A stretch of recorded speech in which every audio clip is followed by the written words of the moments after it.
morning, League fans. Welcome to the new Monday episode of our show, and it's a very special episode because we're going to be talking to Damian Irvine, the former Cronulla chairman, who is now at Ebbsfleet United Soccer Club and who was involved in taking the London Broncos down there on Friday night. And he has some very interesting things to say about IMG and about the RFL and about rugby league commercial and about the NRL and how they might all interact in the months and years ahead. And I think one point he has to make is pretty newsworthy, actually. So without any further ado, as they say in the classics, we'll go to a break and we'll hear from Damian Irvine.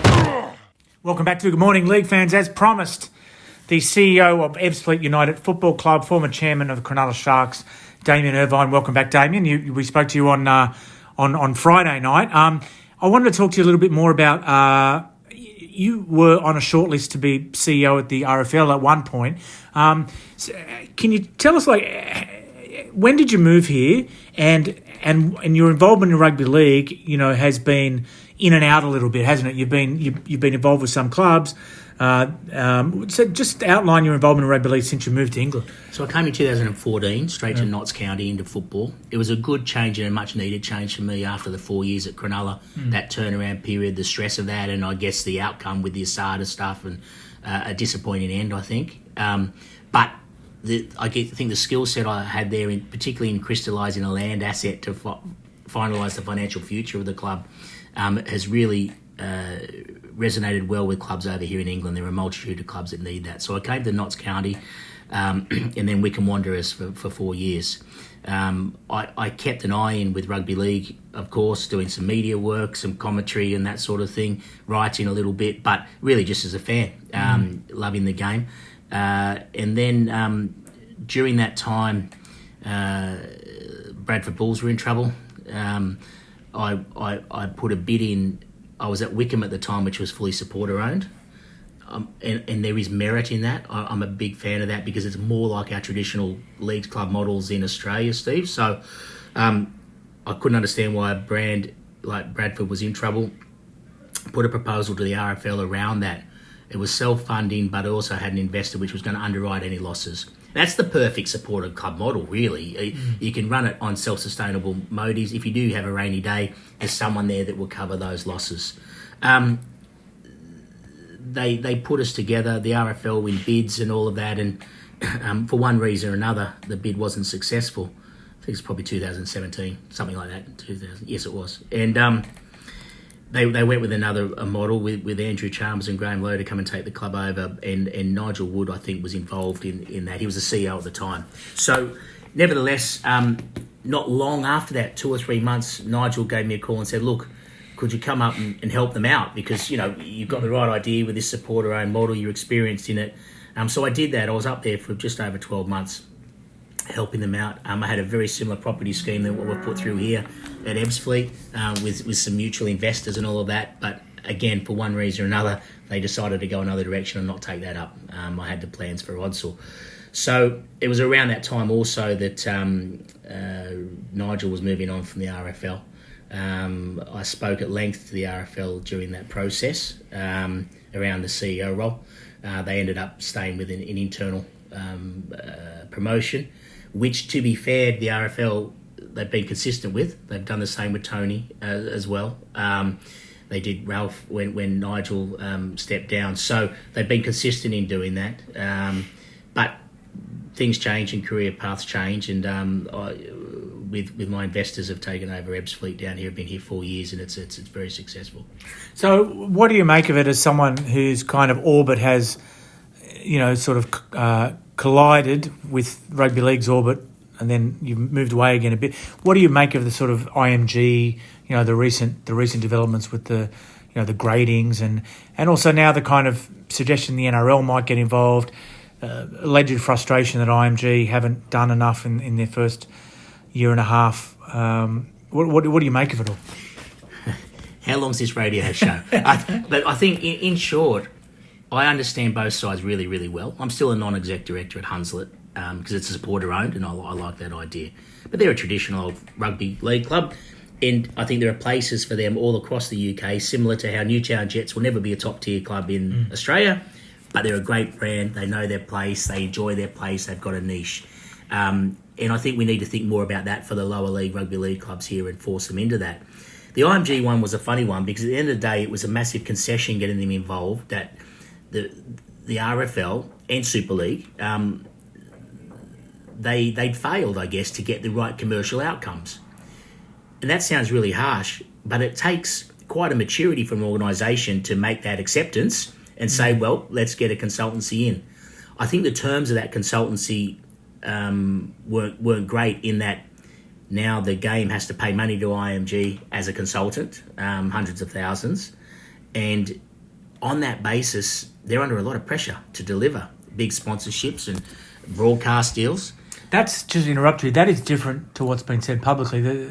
What's been said publicly is that IMG just take the upside. They just take a percentage of any new income. No. No, there's a fee. Hefty. Now, it's at least 400, I think, maybe more. Now, that only triggered now, I think, so they had a honeymoon. Annually? Or yeah, it's an annual fee.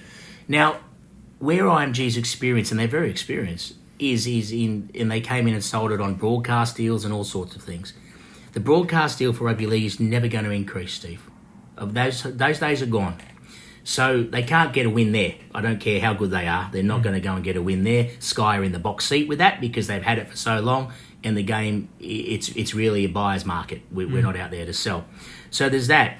Sponsorships are also really, really hard. I had a conversation with a new sponsor we put on here at the football club about getting involved in rugby league. I was laughed out of town. The perception of UK rugby league isn't great in terms of player behaviour, professionalism, governance, a lot of things. But also that it's not a leading sport. It's one of the third or fourth tier minority commercial sports around, I guess.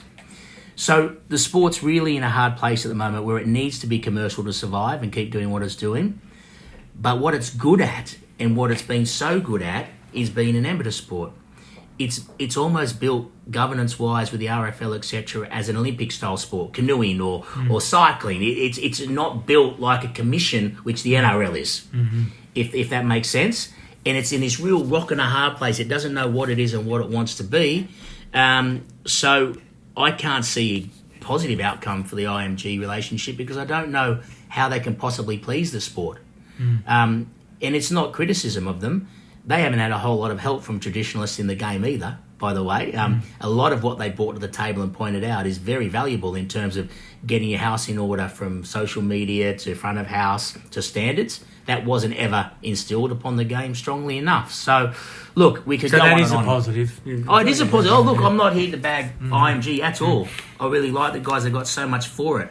I just don't know if it's the right horses for courses here. Yeah. I think, look, we talked about the RFL maybe being involved. I think it would be brilliant. The NRL. Yeah. Eddie Hearn talked a few years ago about being involved. And the conversation was, well, can you do some marketing for us and take on the commercial marketing for us, Eddie? Eddie said, no, I'll run the game, but I'll run the game. I'm not going to come in and just, it's a holistic approach to running it. The NRL will be exactly the same. And if the RFL or anyone thinks that they can get the NRL involved to help out, they're dreaming. And the NRL will be mad too. If the NRL came holus bolus, took over the game here, seconded 15 of their best people over here for 2 years and ran it and used its central services, used its central buying power and did all of that, then the game's really got a big future here. I can't see the power brokers in RFL and in jobs in the UK that have overseen it for 10 years and we're in the position we're in. I can't see them acquiescing to that, unfortunately. I don't think the NRL can either. The big question is if the NRL was to get involved even if they got involved in just rugby league commercial here, because obviously the RFL is a government-funded body, it's very complicated to be foreign-owned. But if they just got involved in rugby league commercial, maybe took over rugby league commercial, where does that leave the agreement with IMG, which is 12 years, got a decade to run? Yeah, but agreements are agreements, Steve. If there's a 12-year deal with IMG and rugby league, I think it would be brilliant because it means they pulled rabbits out of hats and things have clicked and it worked. Personally, I can't see that lasting 12 years because I just don't think it's a good marriage. No fault of either party, it's just not the right marriage. I mean, the game had to give up 1% of the sport, 20% of it or something to IMG for it. But no, look, agreements like that are easy to get out of. And IMG are a great company. I don't think they'd hold a rod to the back of the game and demand that they stay on. Mm-hmm. If it's not working for rugby league, it sure as hell ain't working for IMG as well. And no one wants to stay in a marriage that isn't great. But the NRL involvement's an interesting one because the upside for the whole sport would be massive in international games. You know, even the Vegas stuff, things would be done so much better and more cohesive. I think we've got a position now where 2 clubs themselves had to arrange to play in Vegas, didn't they, rather than the governing body. You can't have a sport like that. That doesn't... It's great. I love the initiative. But that doesn't make sense to me. You've got to all be involved. Yeah. Okay, Damian, on less weighty issues, and thanks for your time on those issues, the Sharkies having a great year. Do you watch every game? Don't get to watch them. I have them on. I wouldn't sit down, and what I do on replay. It's an interesting season. I think I'm not sure about the halves combinations. I think they've got the right players in the wrong positions at times. But the Sharks are a different beast over the last 2 or 3 years, Steve, than they have been historically when you and I were growing up and involved and all that. They've got some backbone, mate, and Craig Fitzgibbon's given them that, and they managed to get results when you wouldn't expect them to. I think they're a top-side club all day long. Whatever they've done to this stage in the season, they've got so much ceiling room, so I'll be excited. They're this club now that they're always there and thereabouts, and when the big games come, they step up. It's almost the opposite of what we were previously. We'd be minor premiers and that, and then probably choke on the bigger games. But no, there's a really strong character in the club at the moment, and it is exciting. They're early games, aren't they? So 10 or 11 in the daytime here. It's not bad, but you're generally working in that. You might catch a half or something and then watch the replay when you get home. Yeah, especially on a Friday, if you start your day with 2 back-to-back NRL games, you don't get much else done. No. So anyway, thanks for joining us, Damian. Top man, Steve. Appreciate it. Pretty interesting stuff there. I'm sure you'll agree from Damian Irvine. That's about it for Good Morning League fans for today. But we will have one more clip. It's from Mike Eccles, the London Broncos coach, after that defeat to Castleford on Friday night, talking about the frustrations, and he used the word soul-destroying, of developing players only to see them join other clubs. We'll be back tomorrow, and then the day after that, State of Origin. Always does. I'm not the type of person to fall out with someone if they've signed elsewhere or whatever. That's if it's done the right way. But I know that players not to kind of pull stumps either if they're not going to be here next year. But there's certainly a subconscious impact of that, 100%. There's not a lot I can do other than trust that the players are going to continue to turn up every week, which they will. I have no doubt about that with this group. But it doesn't help with the insecurities of next year, with the situation that we find ourselves in. But that was never going to be easy. And what was hard this year is that we'd probably, when you don't win those early games in Super League, it's really hard to bring it back, particularly when you know players are going to leave. And in 2019, we were in a position where we had players who'd signed for the clubs that we were up against that could have got relegated. Jay Pitts, Jordan Abdul, and they pulled in man of the match performances to beat, particularly in the Hull KR games, teams that they were going to. So that's what you would expect players to do, and I've no doubt they'll be fine with that. I create a relationship with those players, and I'm pleased for them. But my job's to do what's right for London Broncos. And you pump so much money into an academy to produce players that get cherry-picked, and there's no safeguarding around it. It's soul-destroying. We were in tears when we lost Bayonet, we were in tears when we lost Guy Pearce-Paul. And it goes on and on. And there's a question and eyebrows raised when the owner pulls out £250,000 into an academy that's not safeguarded. Because it's the only way we're ever going to build it, is if we retain our players.